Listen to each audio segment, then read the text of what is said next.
हम तो इम्पोर्ट ही कर रहे थे, अभी हम एक्सपोर्ट कर रहे हैं। ऐसी बहुत सारी चीजें हैं जहां पे हम एक्सपोर्ट करना शुरुआत कर दी हमने, राइट। तो यहाँ पे देखो कि यूएस से हम कहाँ हैं, where India is standing. India में देखो तो डिमांड सबसे ज्यादा है दुनिया में, एग्री?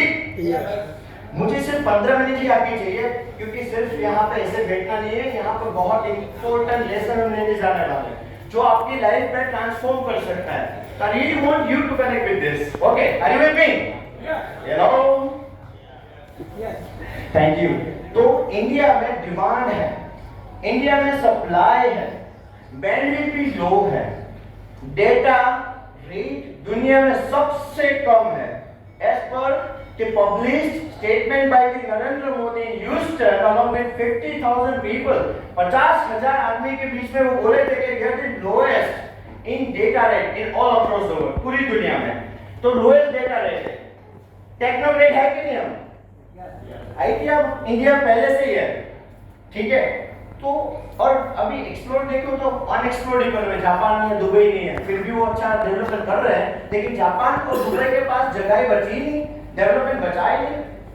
कोई भी फॉरेन कंट्री, यूरोपियन कंट्री ले लो तो एक्सप्लोर्ड हो चुका है, हमारे पास अंडर एक्सप्लोर्ड है।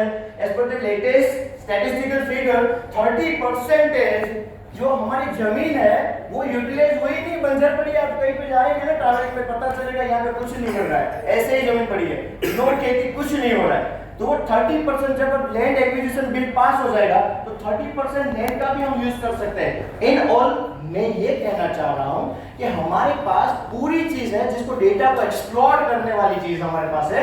जहां पे यूएसए खड़ा है वहां पे इंडिया खड़ा रहना चाहिए, और ये नेम प्रॉमिस हम सब एक दूसरे से करने वाले हैं कि हम उसके इंस्ट्रूमेंट बनेंगे कि इस तरह से हम कंट्रीब्यूट करें कि दुनिया में नंबर 1 डेटा सेंटर हम बने और हमारी इकोनॉमी दुनिया में सबसे बड़ी हो। यस जितने मेरी आवाज बोलते हैं उतनी तालियां तो बजा दीजिए। Yes yes Thank you so much for showing lot of love. Let's move on to this. तो हम लेफ्ट वापस पिछली स्लाइड में जाएंगे और समझेंगे कि भाई भारत को समझ में आ गया, तो अब हम क्या करने वाले हैं। अब हम करेंगे डेटा लोकलाइजेशन रूल्स को बदलाव करेंगे। तो 3.5-4 साल पहले डेटा लोकलाइजेशन रूल, जिसके मतलब डेटा प्रोटेक्शन एक्ट, वो चेंज हो गया। चेंज में क्या हो रहा है टेक्निकली आपको पता है ना, हमारी चीज हमारे पास रहनी चाहिए, ये मेंटालिटी भी गवर्नमेंट की हो गई है। करीबन 72 टन सोना और उससे पहले 25 टन सोना यूके की गवर्नमेंट के पास, यूके की बैंक के पास यहाँ इंडिया में आ गया, हमने ले लिया। क्यों? क्या हम सेव नहीं कर सकते, हम ध्यान नहीं रख सकते, हमारा हम रख सकते हैं। तो यही चीज अभी डेटा में होने वाली है। हमारा जितना डेटा फॉरेन में पड़ा है, लास्ट में आपने देखा कि यूएसए में इतने सारे डेटा थे, तो हमारा खुद का डेटा 99% कहाँ पे पड़ा हुआ है, यूएसए या ये डेवलप कंट्रीज में। तो वहां से हम डेटा यहाँ लाए, उसके लिए क्या करना पड़ेगा, तो एक लॉ बदलना पड़ेगा। एक लॉ हमने बदला और बोला कि भाई भारत का डेटा यहीं पे रहना चाहिए। अभी वो लड़की है छोटी, टिक कर रही है, चैटजीपीटी देखा, टेलीग्राम निकाल दिया, सारी चीजें एक्सप्लोर कर रही है। तो वहां पे जो एक्सप्लोर हो रहा है वो 2 साल तक आपको प्रिजर्व करना है। मान लीजिए आपने रेलवे रिजर्वेशन इंक्वायरी क्रिएट करी ना, तो वो 2 साल तक वो प्रिजर्व करना है। कहाँ? भारत में। अब तक फॉरेन में होता था for compulsory, that is one governmental agency which is working and enforcing कि भाई भारत का डेटा भारत में नहीं होगा तो वहां पे हैप्पी पेनल्टी लगने वाली है, that can extend to 250 crore. तो ये चीज जो भारत में स्पेस लेके आ रहा है कि डेटा सेंटर बना के हम आगे जाए, और सोवरेनिटी जिसको बोलते हैं ना, खुद का लोकलाइज्ड डेटा स्ट्रक्चर हो, यहाँ पे डेटा होना चाहिए। और ये हमारा डेटा यहाँ पे होगा तो क्या होगा, जब कोई प्रॉब्लम्स आएगा, युद्ध या कुछ कोई प्रॉब्लम, इंटर कंट्री प्रॉब्लम्स होंगे, तो सारी चीजें हमारे पास होगी, ऑटोनॉमी जिसको बोलते हैं, ठीक है।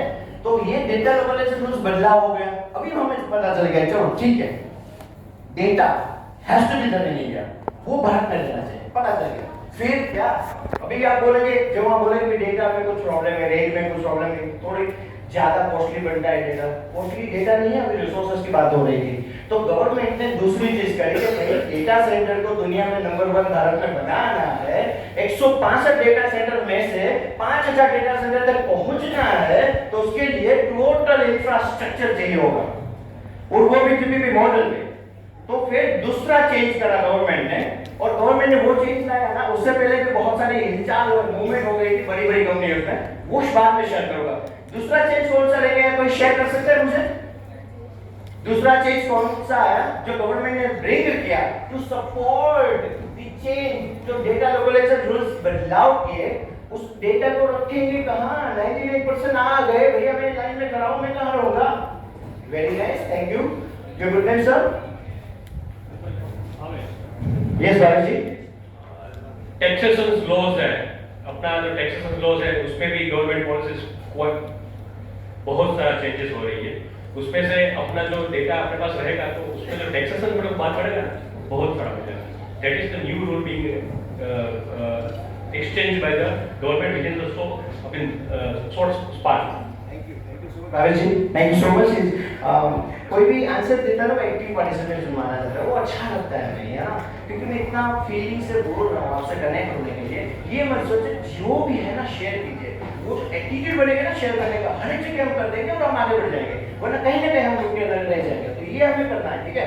तो अभी हम आगे बढ़े, अगर हम आगे बढ़ते हैं कि दूसरा चेंज जो इंफ्रास्ट्रक्चर डेवलपमेंट के लिए as per 2025 new draft data centre policy issued by the NPS government ने इश्यू करी है 2025 में, जिसमें कहा गया है कि अभी हर एक स्टेट गवर्नमेंट को वो मैंडेट दिया जाएगा। मैंडेट मींस कंपलसरी करना है। मैंडेट दिया जाएगा कि हर एक स्टेट दूसरे पोर्शन, हर एक स्टेट में जैसे सेज जोन होता है ना, स्पेशल इकोनॉमिक जोन, कुछ ईयर मार्क जोन है। दुबई में पता है कि 22 अलग अलग जोन है जहाँ पर टैक्स कंप्लायंसेस मिलते हैं, कंप्लायंसेस में लीनियंसी होती है, बहुत सारे और बेनिफिट्स बीइंग एंटाइटल्ड हो।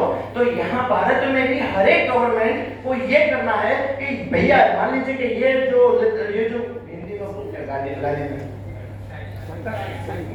गुजराती चाल से लोड डरा बजा होते टाइल्स ऑफ थिंग्स के जब मैसेज हो जाते हैं लाइक डेली पे होता है, ठीक है? यार मेरे मजा आया। मैं भी एक गेम खेलता था, छोटा था, जब मैं छोटा बच्चा था, बड़ी शरारत करता था, मेरी चोरी पकड़ी जाती थी। तो लाइटर होना चाहिए कभी भी। हम कहाँ थे भैया? मैं तो गजनी और सैयद का मिश्रण हूँ। कहाँ थे हम? टाइल्स के ऊपर। टाइल्स के ऊपर, सही जवाब। ये डेट में चल जाएंगे। तो यहाँ यहाँ जो लैंड है उसको डिक्लेयर कर रहे हैं कि ये corridor dedicated for the data centre. अभी यहाँ डेटा सेंटर बनेगा जो जोन में, मतलब कि उड़ीसा है, तमिलनाडु है, दुबई, सॉरी क्या हमारा स्टेट का नाम है, महाराष्ट्र है, राजस्थान है, गुजरात है। तो हर एक स्टेट गवर्नमेंट में ऐसी जो जगह होगी वहाँ पे डेटा सेंटर एस्टैब्लिश करेंगे। तो आपको 20 साल तक टैक्स नहीं भरना है, जिसको टैक्स हॉलीडे बोलते हैं, बेस्ड ऑन सम लिमिट। ये डिक्लेयर हुआ है। जीएसटी में बेनिफिट्स है, इनकम टैक्स में बेनिफिट्स है, कंप्लायंसेस में बेनिफिट्स है, लेनी बहुत सारी चीजें हो रही है। लैंड आपको एक्विजिट करनी है, उसके लिए उसमें भी आपको सब्सिडी मिलेगी। हर तरह के बेनिफिट्स आपको दिए जाएंगे। 20 साल तक तो चिंता मत कीजिए, आराम से बिजनेस कीजिए। और फॉरेन कंट्रीज को भी बोला जाएगा आप 100 मेगावाट तक का डेटा सेंटर इंडिया में डालेंगे तो we are not going to charge any single penny to you, we are going to extend all the benefit, जितने बेनिफिट हम देंगे। ये क्यों हुआ? ताकि हम जो 5000 डेटा सेंटर का जो नेम लेके चल रहे हैं, we can really climb up to that. तो ये बहुत डिफिकल्ट जर्नी सिंपलीफाइड हो, इसलिए हम लो चेंज कर रहे हैं। जो 3 या 6 महीने प्रोबेबली फरवरी बजट के बाद भी शायद वो डिक्लेयर हो। रिसेंटली गुजरात वाइब्रेंट में वहाँ पे मारवाड़ी यूनिवर्सिटी में जो प्रोग्राम हुआ था, उसमें मोदी जी ने रूबरू बोल के बोला कि data centre is the new blood of India और हम डेटा सेंटर में कुछ भी करेंगे और कैसे पॉलिसी भी इंट्रोड्यूस। तो कौन सी चीज हम चेंज करने वाले? आप जहां इन्वेस्टमेंट के बारे में, प्रॉपर्टी के इन्वेस्टमेंट के बारे में सोचने वाले हो, वहां पे इंडिया का हर एक व्यक्ति, हर एक उद्योग साहसिक ये सोचने वाले कि यस इसमें मुझे बिजनेस करना है, यस इसमें मुझे इन्वेस्टमेंट करना है। तो जब कभी भी आप नई बात बोलते हो, अभी कितने ऐसे लोग एंटरप्रेन्योर्स होंगे बोलेंगे भाई ईवी, स्पेशल इलेक्ट्रिक व्हीकल्स, उसका अच्छा डिमांड है, आपको पता ही है ना। तो सारे लोग उसमें इन्वेस्टमेंट कर देते हैं। मान लीजिए कि सिल्वर अच्छा चल रहा है, तो सिल्वर बेस्ड कौन सी इंडस्ट्री है? डेटा सेंटर है। सिल्वर बेस्ड कौन सी और इंडस्ट्री है? सेमीकंडक्टर है। तो वहां पे इन्वेस्टमेंट करो, you are going to be double with that. तो ये सारी चीजें हम सोच रहे हैं। तो डेटा सेंटर में डायरेक्टली इन्वेस्टमेंट करना कितना मुनाफा वाला आपका जो डिसीजन होगा, इसके बारे में हम आगे बढ़ते हैं। बट बिफोर दैट मैं जानना चाहूंगा कि हम ट्रेडिशनल वे में फिक्स, क्योंकि मेरा जो नहीं, कभी भी आप प्रॉपर्टी या इन्वेस्टमेंट करते हैं तो दो तरह के रिटर्न लेते हैं। एक फिक्स वाला, अरे मैं हेलो, थैंक्स, फिक्स वाला, और दूसरा वृद्धि वाला। वृद्धि वाला मींस वेल्थ बिल्डिंग प्रोसेस बोलते हैं। तो wealth building process along with this, तो हमारी कंपैरिजन कहां पे, प्लीज मेक श्योर, बिकॉज़ हम रॉन्ग कंपैरिजन कर लेते हैं। एक चीज मैं बोलता हूं लाइटर वे पे, अच्छा ये लड़की है, वहां पे एक लड़का है, तो क्या लड़की को लड़के के साथ मैं कंपैरिजन कर सकता हूं क्या?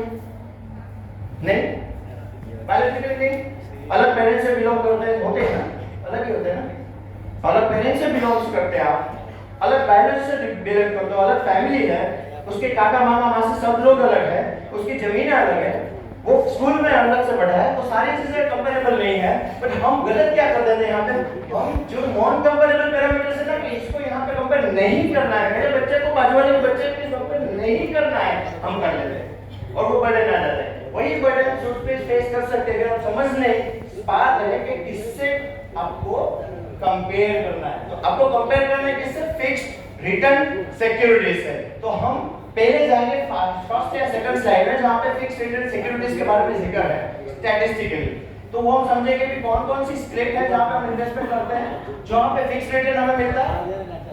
आगे लेफ्ट, यस, अच्छा पब्लिक प्रोविडेंट फंड, हमारा प्यारा पब्लिक प्रोविडेंट फंड, कितना लोगों ने इसमें इन्वेस्टमेंट करा है?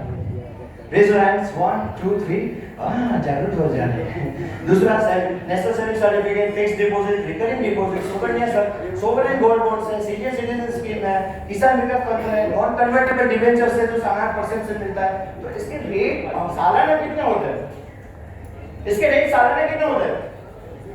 2.5, जो गोल्ड डिपॉजिट बोलते हैं 2.5% से लेकर 8.5% तक है, और unsecured portion of non convertible debentures में हम जाएंगे तो वहां पे कितना होगा, हमें 11.5% तक मिल सकता है सालाना, यानी 0.90, तो आइदर 0.40 पर मंथ मिल रहा है, आइदर 0.35 पर मंथ मिल रहा है, आइदर 0.70 पर मंथ मिल रहा है। बट हम यहाँ पे जो आपको ऑफर करने जा रहे हैं वो इंडिया में नहीं, पूरी दुनिया में फिक्स्ड रिटर्न अच्छा देने वाली एक सिक्योरिटी, अच्छा मॉडल बनने जा रहा है, उसके बारे में हम शेयर करने जा रहे हैं। तो कैसे लगे ये प्लान? अच्छा, Yes. If I could offer you more than this one, तो ट्रेडिशनल हमारे पास अवेलेबल है, इंश्योरेंस का भी 5.99% है, तो वहां पे कुछ अच्छा देने जा रहे हैं, तो उसके लिए तालियां बजाएंगे कि नहीं? यस, जोरदार। परफेक्ट, सुपर, ये जैसे बहुत अच्छे हैं अंकल का, बढ़िया है सर, बढ़िया है। I want second one, next one, अभी और इन्वेस्टमेंट के बारे में बात करते हैं। हम बहुत खुश रहते हैं कि भाई रेसिडेंशियल प्रॉपर्टी में इन्वेस्टमेंट करना है, कितने लोग मानते हैं कि रेसिडेंशियल प्रॉपर्टी में इन्वेस्टमेंट करना बहुत ही मुनाफे वाला खेल है। आप हाथ ऊंचा करिए, मैं कुछ बोलने वाला नहीं, आप मेरी इन्वेस्टमेंट क्या है, सबको पता है कि रियल एस्टेट इन्वेस्टमेंट में बेस्ट इन्वेस्टमेंट बोल सकते हैं आप, आपको हम है। Thank you so much again for that. वाह यार, अमिताभ बच्चन जैसी लगी, ये तो वैसा ही होगा। हाँ जी सर, रियल एस्टेट में आज से 5 साल पहले का ग्रोथ देखा अहमदाबाद के, प्लीज बेटी आप में से कोई बंदा है? अहमदाबाद का ही ले लीजिए, हम सौराष्ट्र के हैं। मैं जब हीरामणी में पढ़ता था तो लास्ट बिल्डिंग आता था ये हीरो का, मैं बात कर रहा हूँ 2008 की। वहाँ से गांधीनगर होता है कम से कम 17 से 20 किलोमीटर, वो 20 किलोमीटर का पैच में जो इंफ्रास्ट्रक्चर डेवलप हुआ GCR, उसने में तो शायद हमको जो आउटपुट भी हमने जो जहाँ पे इन्वेस्टमेंट किया है वहाँ से हमको 10x, 20x, 50x return output मिला है, तो वो भी पिछले 15 साल में। Thank you sir so much for the input, thank you so much.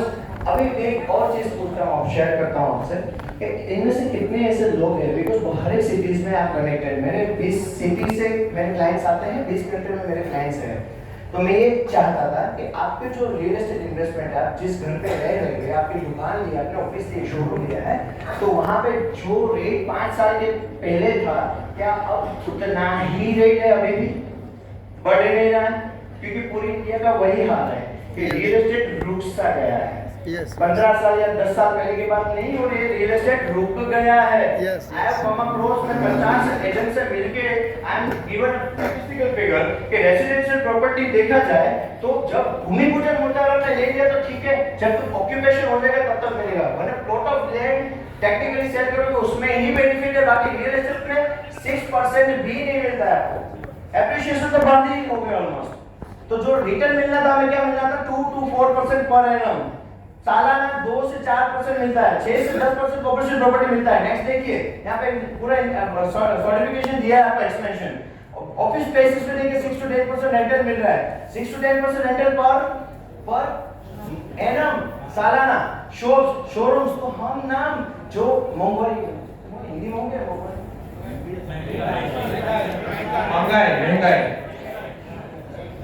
Thank you. तो वो भी 6.5% है डिक्लेयर्ड एज ऑफ नाउ। तो ऑन एवरेज 5.5% से लेकर 7.5% का रेट चल रहा है, उतना भी हम इसमें से नहीं निकाल रहे। हम प्राउड से कह रहे हैं कि मेरे पास रियल एस्टेट प्रॉपर्टी है 2 करोड़ की, 3 करोड़ की, 5 करोड़ की। अरे भाई this is not something that you should do. आपको डाइवर्सिफाई करना है पोर्टफोलियो। रियल एस्टेट में से 30% निकाल के अच्छी तरीके से इस तरह की प्रोडक्ट में डालिएगा तो वहां पे डायनेमिज्म मिलेगा। तो हम आगे बढ़े, ये सारी चीजें जाने दो, ठीक है आगे चलते हैं। तो this is a data centre. अब लुक एट दिस, क्या बढ़िया डेटा सेंटर दिख रहा है ना। तो ये हमारा प्रोजेक्शन है, ये हमारा विजन है। हम टियर 1 2 3 4 चार तरह के डेटा सेंटर होते हैं। सबसे कॉस्टलीस्ट जो डेटा सेंटर जिसमें हाईएस्ट सिक्योरिटी रहती है वो टियर 4 है, ठीक है। तो हमारा जो विजन है, हमारा मतलब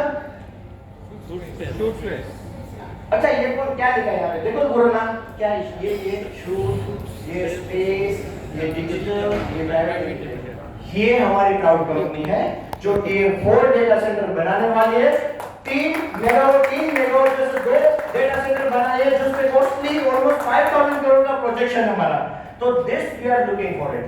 तो वो हम किस तरह से करेंगे, तो पहली तो चीज कंफर्म है कि डेडिकेटेड गवर्नमेंट सपोर्ट है इसमें, कोई बात नहीं इसमें। तो गवर्नमेंट सपोर्ट के साथ में एक इंडस्ट्री आपके सामने आ गई है जिसको बस समझना है कि किस तरह से वर्क करती है। अब तक मार्केट में क्या होता था मालूम है, कंपैरिजन के बारे में बात करता था। कंपेयर किसको करना है, किससे, फिक्स रिटर्न्स को। हम कंपेयर कहां पे करते हैं, सही है क्रिप्टो में तो इतना मिल रहा है, अरे क्रिप्टो डूब भी गया ना, कितने सारे चले गए ना।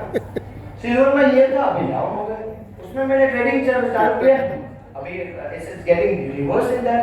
अरे भैया 9-10 साल में कोई भी मार्केट बेस्ड जो ट्रांजैक्शंस होते थे जिसमें आप म्यूचुअल फंड्स भी ले सकते हो, आप पीएमएस भी ले सकते हो 50 साल का, 1 करोड़ का एआईएफ भी ले सकते हो, ट्रेडिंग भी कर सकते हो। सबको 9-10 साल में सिर्फ 2% लोग ही कमाए हैं, बाकी सारे के 98% लोगों ने कुछ कमाया नहीं है। This is what the statistical data do have, जो कंपनी ने इंडिया और फॉरेन में निकाला है। कमाने वाले और ही है।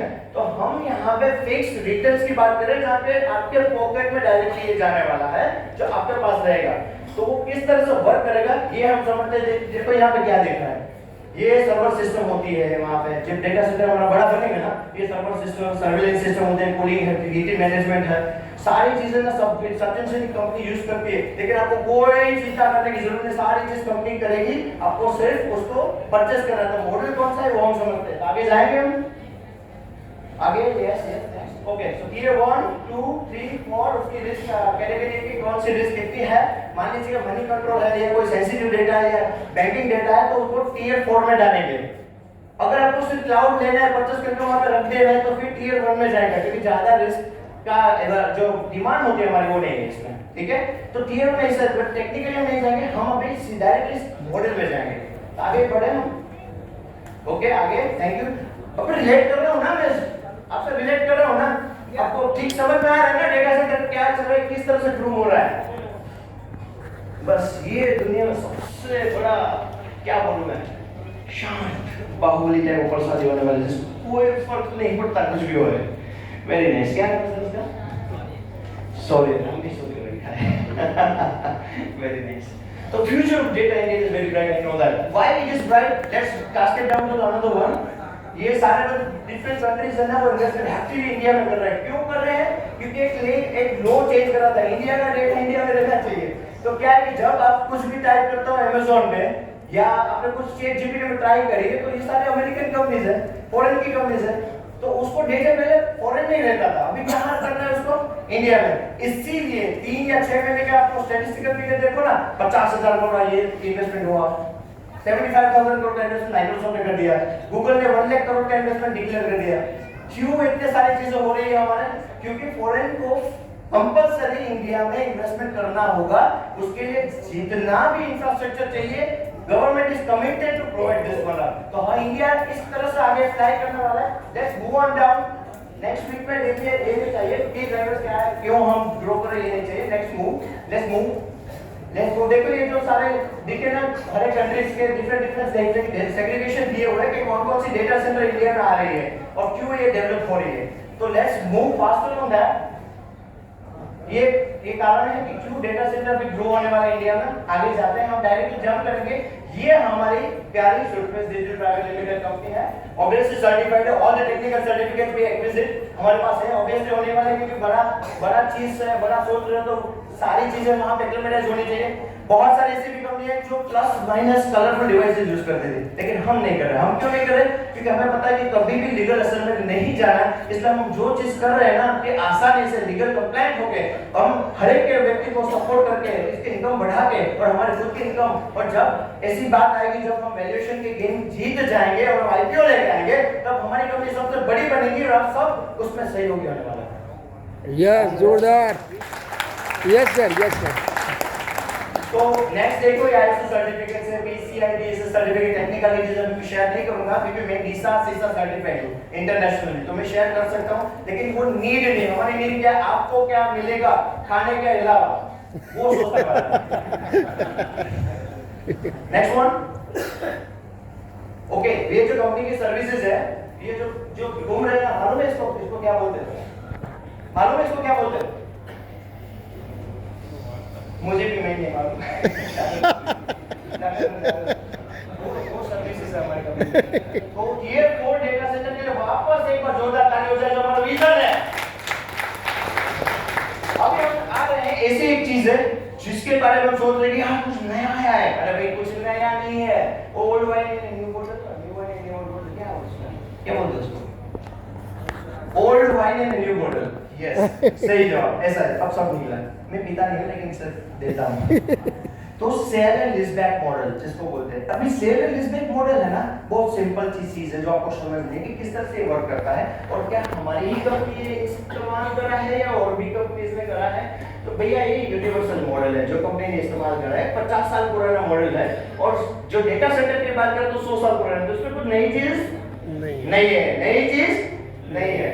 मान लीजिए कि हम इसको सेल करना चाह रहे हैं, सॉरी नीचे, हम इसको सेल करना चाह रहे हैं कुर्सी को, ठीक है। तो मैं ये सेल करना चाह रहा हूं, तो उसके लिए मुझे क्या चाहिए, ऑनरशिप। क्या चाहिए, ऑनरशिप। तो ऑनरशिप पहले क्या होगा, तो कंपनी पहले क्या करेगी, कंपनी पहले वो जो सर्वर्स टेक्नोलॉजी है, सर्वर फुल फिजिकल सर्वर्स, वो कंपनी परचेज करेगी जिसकी ऑनर बनेगी।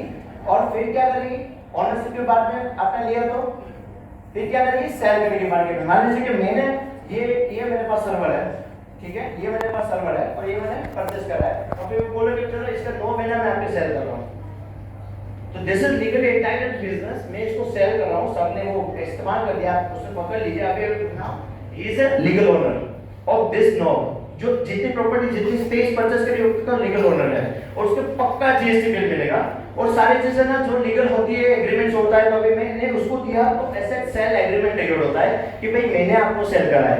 बट अभी आप बोलेंगे भाई ये सर्वर का मैं क्या करूंगा, मैं बच्चे इतने, मेरे इतना बिजनेस है, मैं क्या करूंगा, मैं तो सिर्फ कमाने आया हूं, झंझट नहीं चाहिए सारी चीजें। कोई बात नहीं, चिंता मत कीजिए, हम है ना, हम मतलब सुट पे खड़े हो, वाह बच्चा जवान हो गया है।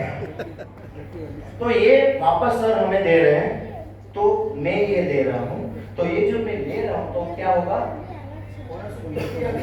ऑनरशिप किसकी अभी, सर की है, उसने मुझे दी तो उसको बोलते हैं लीज। तो लॉन्ग लीज पर सर मुझे यही सर्वर वापस दे रहे हैं कि भाई आप यूटिलाइज करो, यहाँ पे मैं करूंगा सर्विस मैनेजमेंट करूंगा, सिक्योरिटी मैनेजमेंट करूंगा, हीटिंग, सेमीकंडक्टर, पावर शॉकेट, जो बैकअप सिस्टम है, सारी चीजें मैं यूज में नहीं करना चाहता, सेंसर में नहीं करूंगा, आप ही रखिए, मैं 7 साल तक आपको दे रहा हूं, आपको मुझे 7 साल तक भाड़ा देना है। सिंपल सा मॉडल है, यही है। तो क्या सिर्फ हमने ही ये इस्तेमाल करा है? नहीं जी, बहुत सारे लोग हैं जो इस रूट में पड़े हैं। चलो देखते हैं कौन है। अच्छा, इतने बड़े नाम है, Reliance industry, Airtel, jet Airways, Tata steel, future retail, DLF, next, Adani, Indigo, SpiceJet, WNS, ये सारी कंपनियां ने SLB मॉडल इस्तेमाल किया है। अभी जो वो बंदा बैठा था जहां से मैंने लिया, वो कौन था? सामान्य व्यक्ति। जो सामान्य व्यक्ति कौन हो सकता है?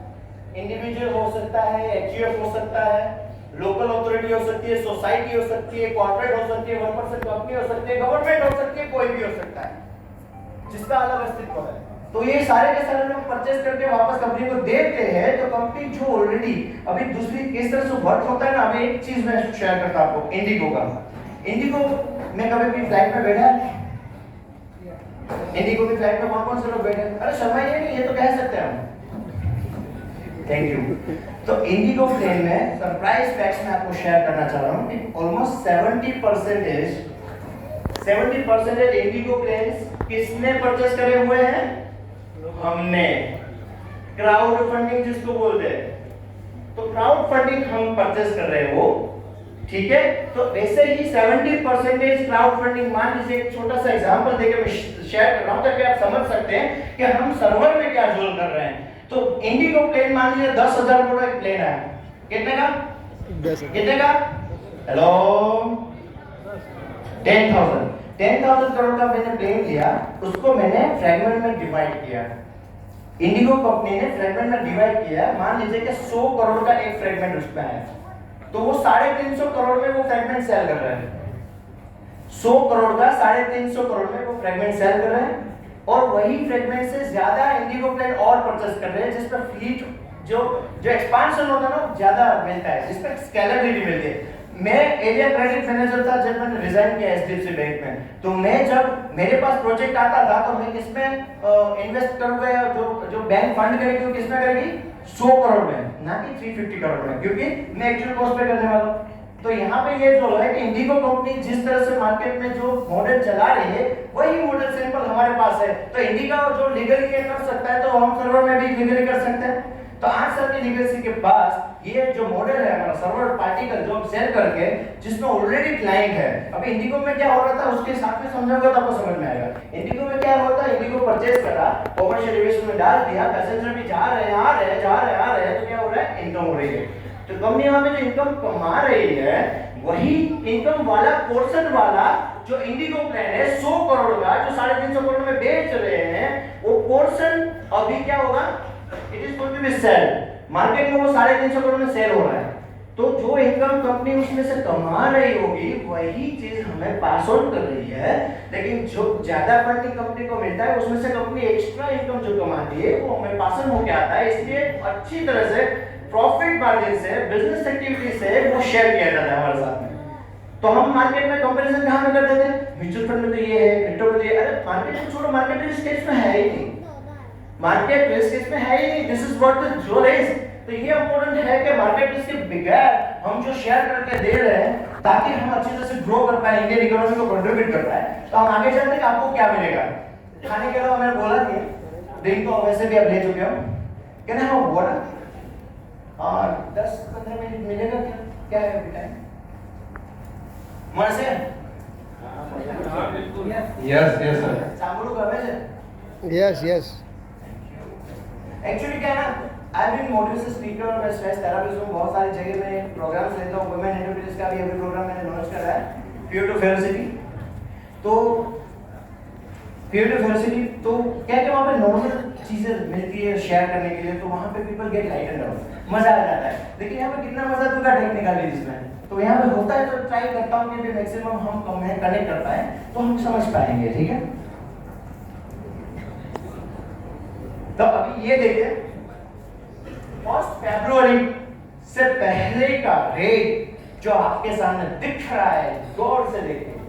33,000 रुपए का जो इन्वेस्टमेंट या प्रॉपर्टी परचेस कर रहे हैं, इन्वेस्टमेंट तो हम नहीं बोलेंगे कि हम प्रॉपर्टी परचेस कर रहे हैं। तो जो प्रॉपर्टी परचेस 33,000 की हम कर रहे हैं, उसमें 18% जीएसटी एड ऑन करके। हाँ जी सर बोलिए।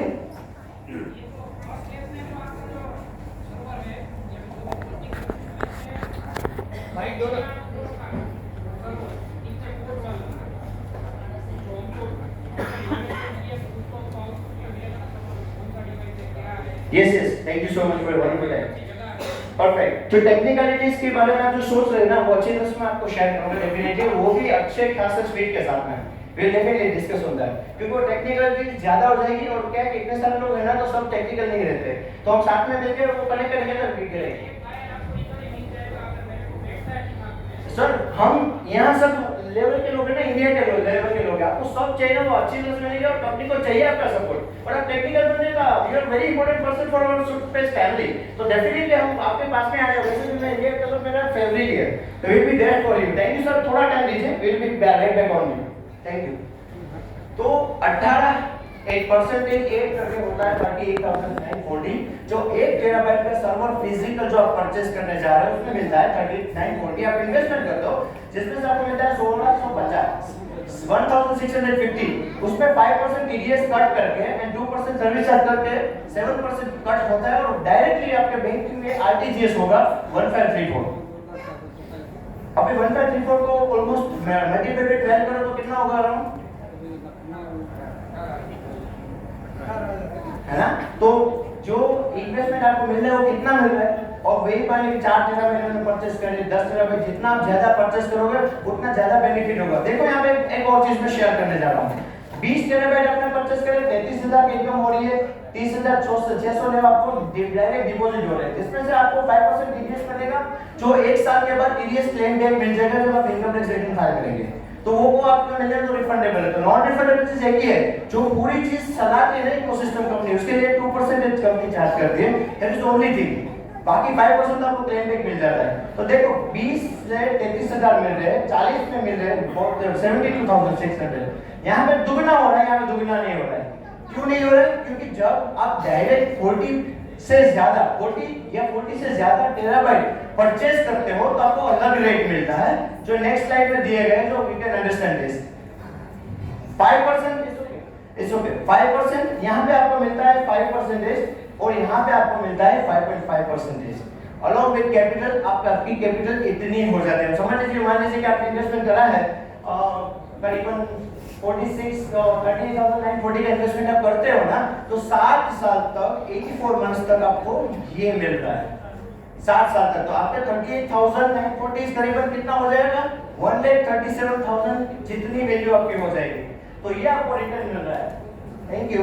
तो anything that you want to know about this, क्योंकि ये बहुत इफेक्टिव है, 7 साल तक 84 महीना तक आपको 84 मंथ्स तक ये आपको इन्वेस्टमेंट के रिटर्न मिलने वाला है, जो फिक्स है, जिसमें कोई मार्केट रिस्क नहीं है, आपको कोई एक्सपेंडिचर का मैनेजमेंट नहीं आएगा, कंपनी मैनेज करेगी, इंश्योरेंस हो, सर्विलेंस सिस्टम हो, power socket, semiconductor, any kind of management company will take care. कुछ एक्स्ट्रा प्रॉब्लम हो जाए, एक्सटर्नल या इंटरनल कोई जो कहते हैं हैजार्डस होता है, अर्थक्वेक आ गया या आगजनी हो गई, कुछ भी हो जाता है, तो कंपनी की जवाबदारी रहती है।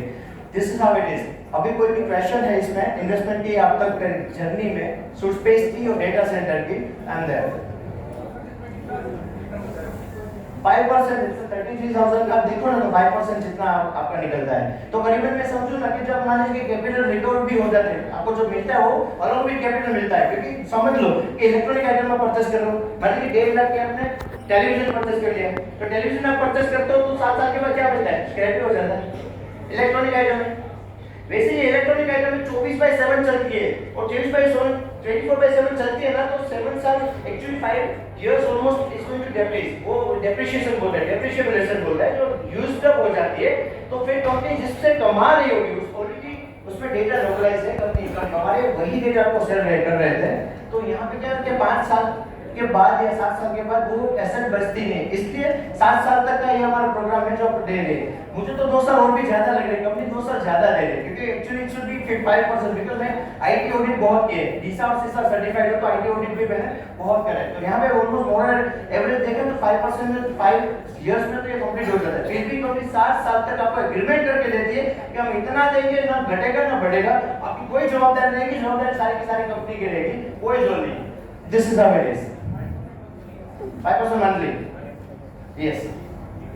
और इस तरह से पूरा सर्कल चलता है, ये भी शेयर करना है तो I can really take you, हां, क्योंकि ये सर्वर है, आप सर्वर परचेस कर रहे हो, मार्केट रिस्क है नहीं, जहां पे आपको जितने रिस्क होती थी ना वो मार्केट बेस्ड रिस्क होती थी, यहाँ पे मार्केट बेस्ड रिस्क नहीं है, डेटा सेंटर है और गवर्नमेंट बैक सिक्योरिटी।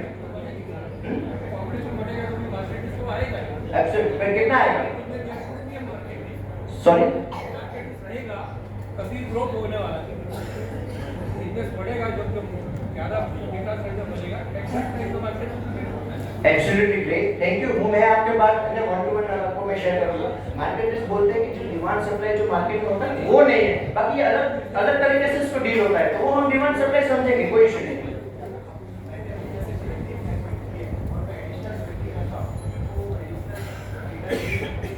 नहीं, वो आपको 5% का एडिशन नहीं मिलेगा क्योंकि वन शॉट है। 40 तक आपको डायरेक्ट करना है तभी मिलेगा, क्योंकि हर एक इन्वेस्टमेंट जो करे प्रॉपर्टी परचेस कर रहे हो उसका अलग एग्रीमेंट बनेगा। तो 20 का बन गया तो 20 का बन ही गया, तो फिर उसके बाद में 40 डालोगे तभी आपको 5.5 मिल सकता है। परफेक्टली है। अभी इसमें कोई भी क्वेश्चन से डाउट है ना, पर्सनली तो हम हैंड ओवर करेंगे, ये सारी मेरी टीम है जो आपको सेटिस्फाई कर लेगी, तो कोई इशू नहीं उसमें। लेकिन टाइम की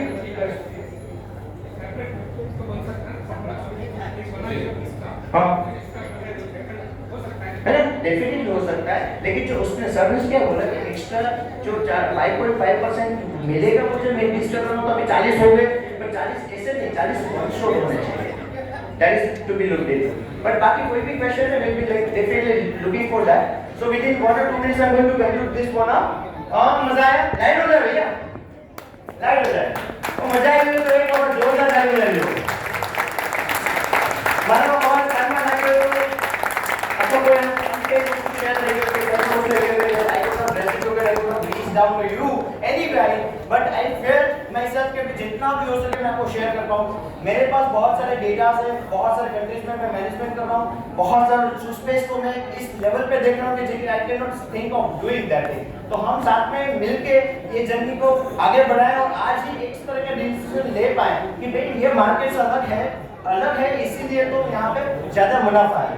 बट ज्यादा मुनाफा वाली बहुत सारी स्कीम मार्केट में घूम रही है, ये डिफरेंट है। Thank you so much, CSL सेवक signing off, thank you, lots of love from you, thank you. Thank you sir.